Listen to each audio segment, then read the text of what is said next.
Dans cette vidéo, nous allons examiner des situations dans lesquelles un homme peut complètement échouer dans une relation et se transformer en un vide.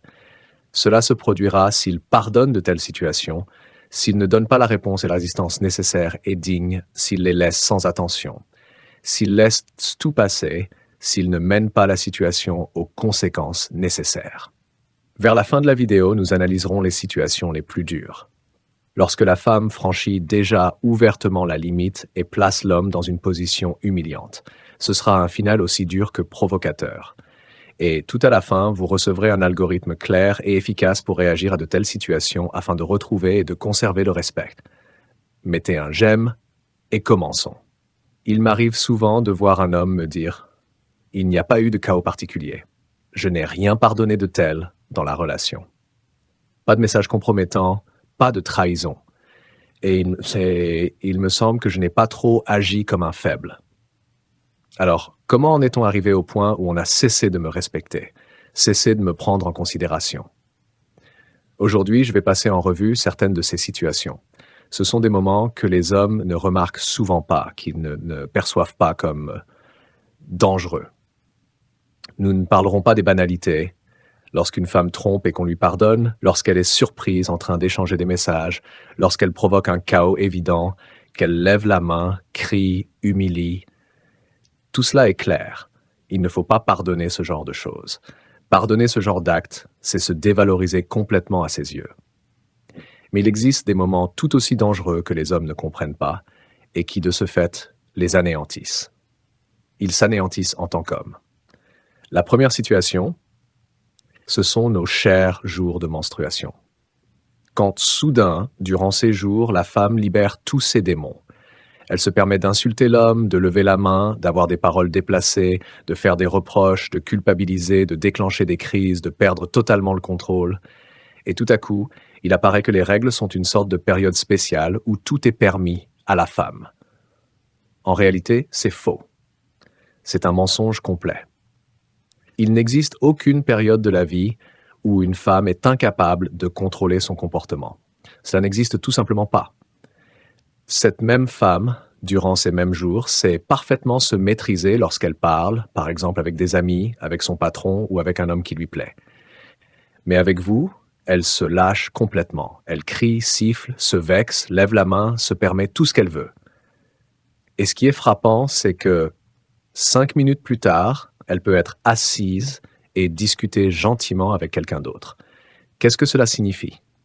Cela signifie qu'avec vous, c'est permis, qu'elle s'est elle-même donné l'autorisation d'être grossière et agressive. Elle s'est couverte du mythe selon lequel, pendant les règles, les hormones explosent et je ne peux pas me contrôler. Mais en réalité, elle le peut. Elle a simplement décidé qu'avec vous, ce n'était pas nécessaire. Voilà ce qu'il ne faut pas pardonner. Retenez bien, les règles ne sont pas une excuse pour un tel comportement, parce que dès que le patron appelle, dès que la mère ou une amie appelle, cette même femme qui était à côté de vous telle une furie se transforme immédiatement en une toute autre personne. Autrement dit, elle peut se contrôler, mais pas avec vous. Avec vous, elle peut ne pas se contrôler. Avec vous, elle se le permet. Les autres, elle les ménage avec les autres, elle ne se permettrait pas cela. Les autres, elle les aime, les apprécie et les respecte. La relation avec les autres, elle craint de la perdre. Mais votre relation, non.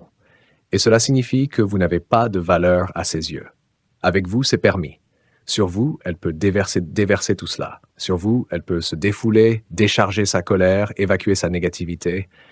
Et donc, si l'on laisse ce genre de situation sans conséquence, cela revient à creuser sa propre tombe en tant qu'homme, la tombe de sa dignité masculine.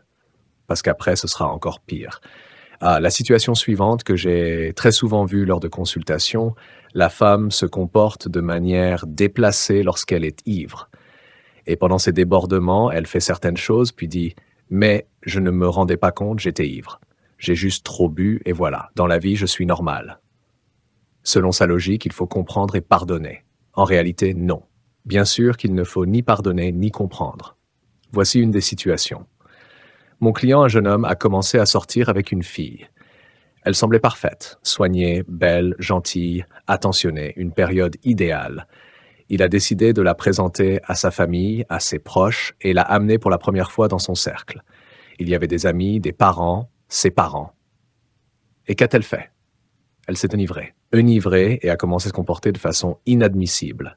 Elle a renversé les assiettes de la table, commencé à se disputer, à provoquer, à faire une scène, puis bien sûr elle s'est mise à pleurer. Et au final, c'est lui qui s'est retrouvé coupable. Pourquoi? Parce que, selon ses paroles, il ne l'avait pas retirée à temps, il avait permis aux autres de lui poser des questions, permis à quelqu'un de ne pas bien se comporter avec elle, il ne l'avait pas arrêté, pas consolé, pas cajolé.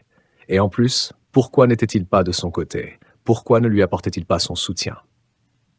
La situation suivante, également tirée de la pratique. Un client raconte: il a amené la fille avec qui il sortait dans un groupe d'amis et d'amis. Elle a de nouveau provoqué un scandale en étant ivre, elle a commencé à l'insulter, à s'en prendre à lui, puis il a tout simplement frappé au derrière. Littéralement, elle lui a donné un coup de pied devant tout le monde. Imaginez à quel point cela est humiliant pour un homme. Puis, elle a carrément provoqué un véritable chaos. Elle a renversé la table avec la nourriture, lancé quelque chose sur quelqu'un, puis elle a vomi sur place, sur elle-même et sur les autres. Désolé pour les détails, mais le fait reste le fait. Et devinez quoi? C'est mon client qui s'est retrouvé fautif. Selon sa version, il aurait dû prendre son parti, la faire partir à temps, comprendre que des gens méchants l'avaient fait boire exprès. Il devait toujours être son protecteur, la sortir de ce feu dans ses bras et la sauver. Résultat, il est resté le coupable. De plus, elle lui a dit un tas de méchanceté, puis l'a bloqué partout. Et il vient me voir avec la question: comment ça? Elle était pourtant si bien, ce n'est qu'un écart dû à l'alcool.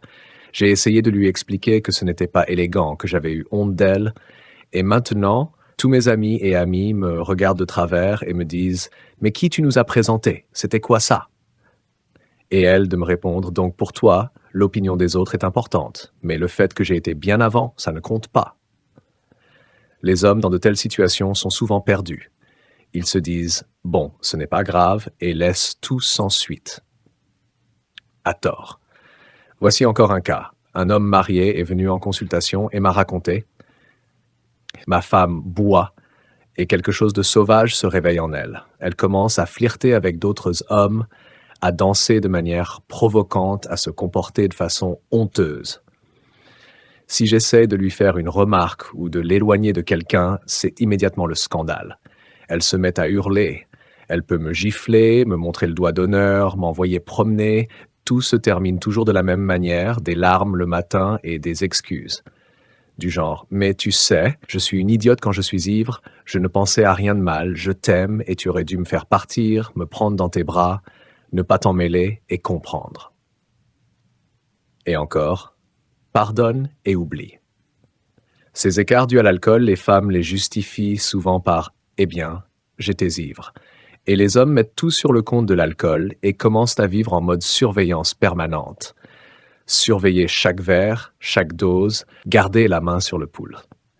Ma première question est la suivante: êtes-vous prêt à vivre ainsi toute votre vie? Êtes-vous son papa, sa nounou ou son addictologue? Vous sortez non pas pour vous détendre, mais pour contrôler. Vous ne vous détendez jamais, même dans les endroits faits pour ça. Absurde.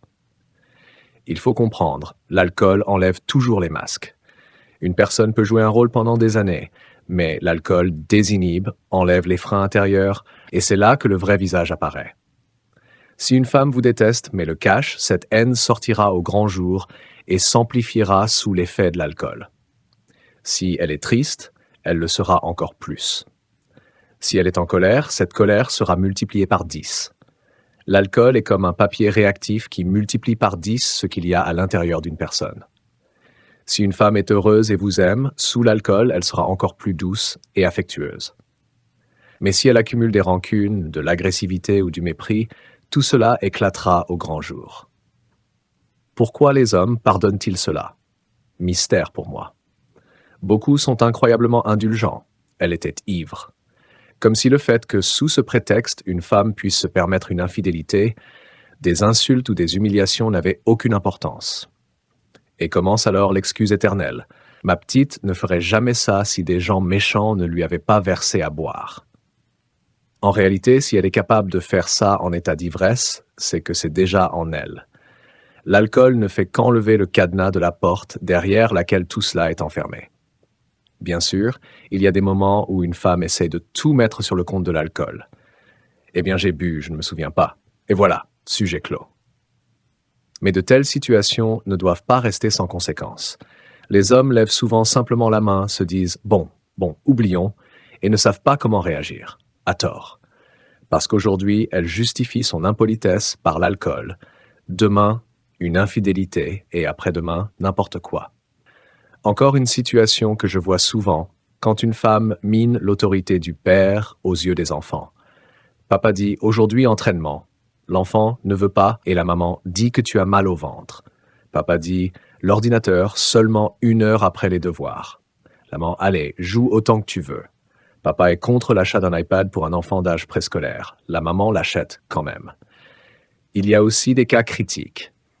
La fille a 13 ans, le père interdit les nuits chez des garçons et la mère, pendant que le père est en déplacement, l'autorise sans problème. Résultat, il rentre à la maison, Evercut, et un garçon passe la nuit dans la chambre de sa fille mineure. Et la mère se justifie « Je ne veux pas être son ennemi. Je veux que nous soyons amis. » En réalité, elle achète une autorité bon marché au prix de l'autorité du père. Ces choses-là ne doivent pas rester sans réaction. Sinon, tôt ou tard, vous perdrez le respect non seulement de la femme, mais aussi de vos propres enfants. Autre histoire. Quand une femme en compagnie d'amis commence à se moquer de vous, à vous critiquer, à raconter à d'autres ce qui a été dit en tête-à-tête ou à faire des blagues en dessous de la ceinture. Et tout cela sous prétexte « Oh, mais j'ai bu » ou « Quoi, la vérité blesse ?» C'est un signe direct de manque de respect, et cela aussi doit avoir des conséquences. Autre chose inacceptable, quand une femme expose votre relation à la discussion publique. Chaque dispute, chaque mot, elle en parle avec sa mère, ses copines, ses collègues, voire la voisine de l'immeuble. Et bien sûr, pas sous forme de faits bruts, mais à travers sa propre interprétation. Dans ce genre de relation, vous n'êtes plus un couple, mais membre d'un collectif tout entier. Votre opinion ne compte pas, car il y a toujours le conseil des copines qui décidera de ce qui est bien. Et puis, vous arrivez au travail de votre compagne, et tout le bureau est déjà au courant de vos conversations d'hier, et vous regarde avec un sourire en coin. Tout cela, ce sont précisément les situations qu'il ne faut pas pardonner. Elles doivent toujours entraîner des conséquences claires et tangibles pour que cela ne se reproduise plus. Un autre point que les hommes avalent souvent, c'est ce qu'on appelle la dévalorisation publique. C'est quand une femme se permet, devant des personnes extérieures, de vous mettre dans une position gênante ou ridicule. Pas sous la forme d'une petite plaisanterie légère, mais de manière à ce que tout le monde autour rit de vous et non avec vous. Par exemple, à table chez des amis, vous racontez une histoire et elle vous interrompt. Oui, on l'a déjà entendu 100 fois, ou « Oh, il a beaucoup d'imagination, ne le prenez pas au sérieux ». Toute la salle éclate de rire et vous restez assis avec un sourire, mais à l'intérieur, une fissure s'est déjà formée. Car à ce moment précis, elle a montré à tout le monde, il n'est pas un leader. On peut l'interrompre, on peut le rabaisser. Pire encore quand cela se produit devant vos parents ou votre supérieur. Je connais un cas où une femme, assise à table avec les parents de son mari, a répliqué à ces paroles « Sans moi, tu n'es capable de rien ». Même pas de choisir une chemise. Les parents ont ri nerveusement, mais dans leurs yeux, il est passé quelque chose de très clair. Leur fils n'est plus un homme, mais un garçon sous la coupe de sa femme. Vient ensuite le contrôle par la honte. C'est quand une femme, en public ou en compagnie d'amis, se moque de vos points faibles, habitudes ou goûts. Il ne sait pas du tout danser. Il reste des heures dans le garage comme un vieux grand-père. Et en plus, il a peur de l'avion. Tout cela est présenté comme une blague, mais en réalité, c'est une lente érosion du fondement de votre autorité.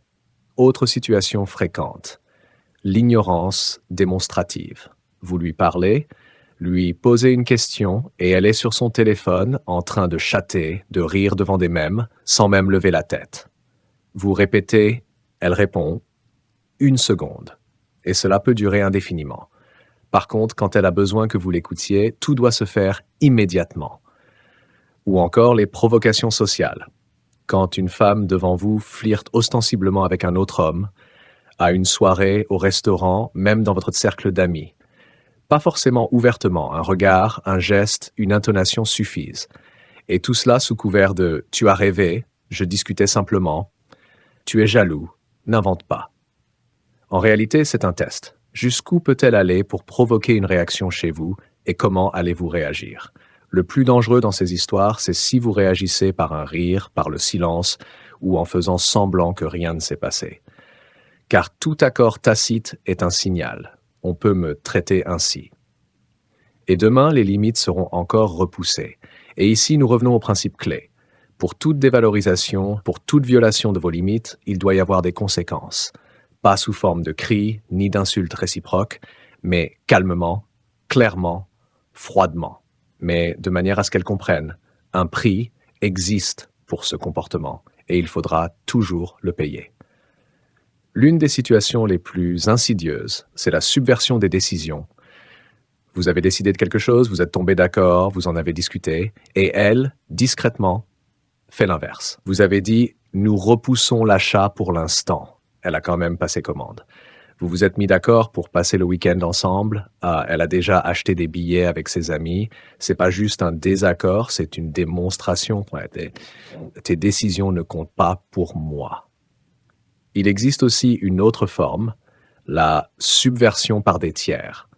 Quand vous convenez directement de quelque chose avec elle, puis elle appelle votre mère, c'est dinky, votre sœur, une amie de la famille, et à travers elle commence à changer la décision. C'est une manipulation subtile, car vous êtes censé être d'accord, puisque tout le monde pense que c'est mieux ainsi. Ensuite vient le chantage émotionnel. Elle commence à menacer de partir, de faire ses valises, de disparaître pour toujours. Non pas parce qu'elle en a vraiment l'intention, mais pour obtenir la décision qui lui convient. Les hommes cèdent souvent car ils ne veulent pas de conflit. Mais cédez une fois, et cet outil deviendra son préféré. Sujet à part, le contrôle par l'argent. Même si vous avez un budget séparé, une femme peut sans cesse laisser entendre que vous devez payer ses dépenses. Tuer un homme devient la justification de toutes les demandes, du nouveau téléphone aux vacances avec ses amis. Et si vous refusez, elle peut lâcher. Donc, je ne compte pas pour toi. Il y a aussi la démonstration ostentatoire d'indépendance. Elle peut souligner exprès que tout va bien pour elle sans vous. Elle est partie en vacances sans prévenir, a passé la soirée en compagnie dont vous avez appris l'existence par hasard. Tout cela ne concerne pas la liberté, mais le message. Tu n'es pas le centre pour moi, et je peux vivre comme je veux. Si vous avalez cela sans réaction, la prochaine fois, elle testera les limites encore plus durement. Tout aussi dangereux, la dévalorisation des réussites. Vous avez accompli quelque chose, obtenu un résultat, et au lieu de vous soutenir, elle trouve quelque chose à critiquer. Vous avez acheté une voiture, la couleur est bizarre. Vous avez eu une promotion, tu seras encore moins à la maison. Cela tue, de manière discrète mais efficace, l'envie de faire des efforts pour la relation. Et il y a encore la comparaison à votre désavantage. Quand une femme commence à dire « le mari de Katia et le mari de Macha », et suit alors la liste de ce que, selon elle, vous n'êtes pas à la hauteur. Souvent, ce n'est pas fait directement, mais sous forme de conversation apparemment anodine. Mais en réalité, c'est l'instillation systématique de l'idée que vous êtes moins bien que les autres. Dans tous ces cas, un point commun. Si vous laissez une femme faire cela sans conséquence, elle ne cessera pas seulement de vous respecter, elle cessera de vous percevoir comme un homme avec qui il faut compter. Et maintenant, nous passons à un bloc dur et extrêmement provocateur. Ces situations après lesquelles un homme doit réagir fermement, sinon il se perdra définitivement. La première situation, c'est l'humiliation publique sous couvert de plaisanterie. Lorsqu'elle, en regardant dans les yeux vos amis ou collègues, lance des phrases du genre « Oui, au lit, il est comme un retraité. Il ne décide jamais rien tout seul, je fais tout à sa place. » Ou « Si ce n'était pas moi, il mourrait de faim. » Elle rit, tout le monde autour ricane nerveusement et vous restez assis en serrant les dents. Mais comprenez, Ce n'est pas une blague. C'est une dévalorisation ciblée de votre image masculine aux yeux des autres. La deuxième situation, le jeu pour provoquer une bagarre. C'est lorsque la femme flirte ou aguiche délibérément d'autres hommes en votre présence de manière à déclencher un conflit. Surtout dans les bars, aux fêtes ou dans les groupes où il y a de l'alcool. Elle ne s'arrêtera pas, même si elle voit que vous êtes déjà à bout. Et ensuite, si vous réagissez, elle dira « Tu es fou, c'était juste une plaisanterie ». Résultat, vous passez soit pour un agresseur, soit pour un faible. Et dans les deux cas, vous perdez le respect. La troisième situation, la démonstration ouverte de mépris dans la vie quotidienne. Non pas sous forme d'un mécontentement ponctuel, mais de façon systématique. Manger à table en étant plongé dans son téléphone, ne pas répondre à un salut, ne pas lever les yeux quand vous entrez dans la pièce. C'est un signal. Tu n'as aucune importance pour moi, même au niveau humain de base. La quatrième situation, la dévalorisation des réussites devant vos proches.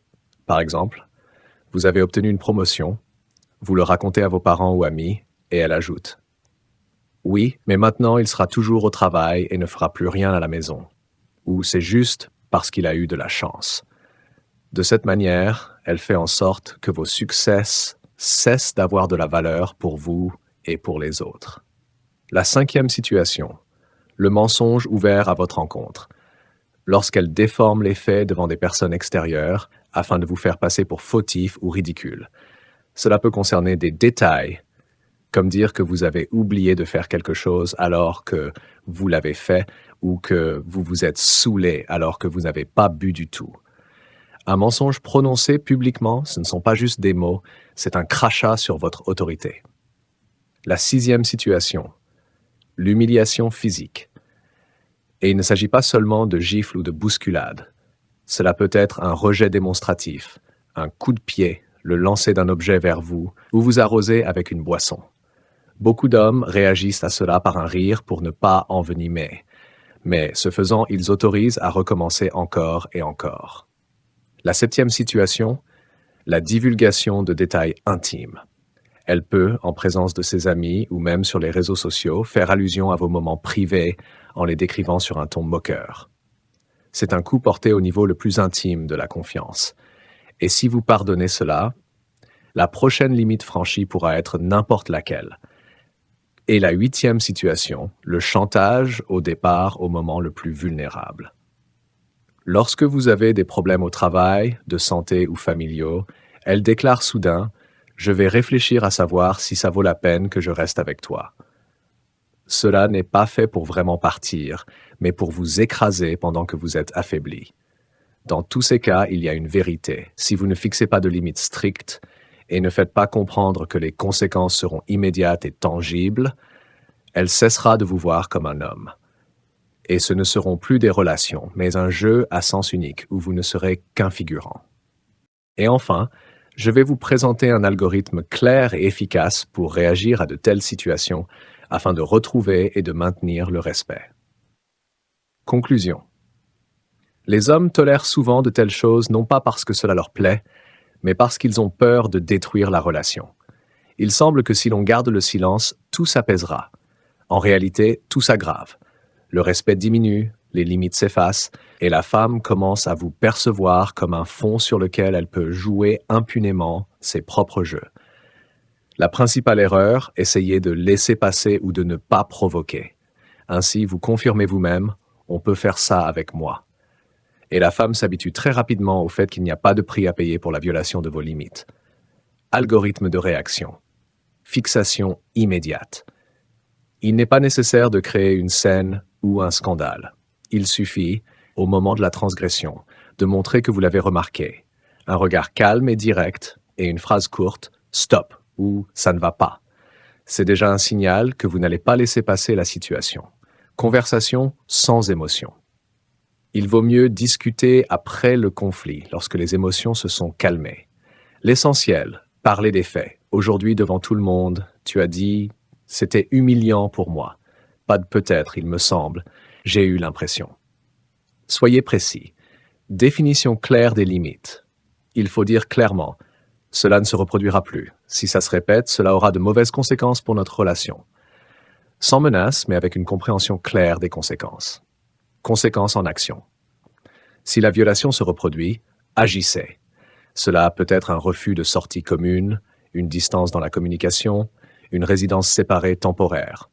Toute action qui montre « vous ne plaisantez pas ». Cohérence. Si vous laissez passer une fois sans conséquence, tout le sens des mots précédents est annulé. Les limites ne fonctionnent que si vous les défendez à chaque fois. Ne pas se justifier. La femme peut vous accuser de cruauté, de manque d'amour ou de froideur. Ne vous laissez pas entraîner. La défense de votre dignité ne nécessite aucune justification. Prêt à partir. Si la situation est systémique et que la personne ne vous respecte pas, même après avertissement et conséquences, il faut être prêt à partir. Sans cette préparation, toutes les discussions sur les limites deviennent de vains mots. Idée principale. Le respect dans une relation n'est pas le résultat de mots doux, de cadeaux ou de tolérance par amour. C'est le résultat de vos actions qui montrent « vous avez des principes et vous les défendez ». C'est seulement ainsi que vous pouvez vous préserver en tant qu'homme, maintenir le respect et construire une relation où l'on vous apprécie et non pas vous utiliser comme spectateur silencieux dans le jeu de quelqu'un d'autre. Merci à tous ceux qui ont liké et se sont abonnés à la chaîne. Qu'en pensez-vous? Écrivez vos avis dans les commentaires et à bientôt dans la prochaine vidéo.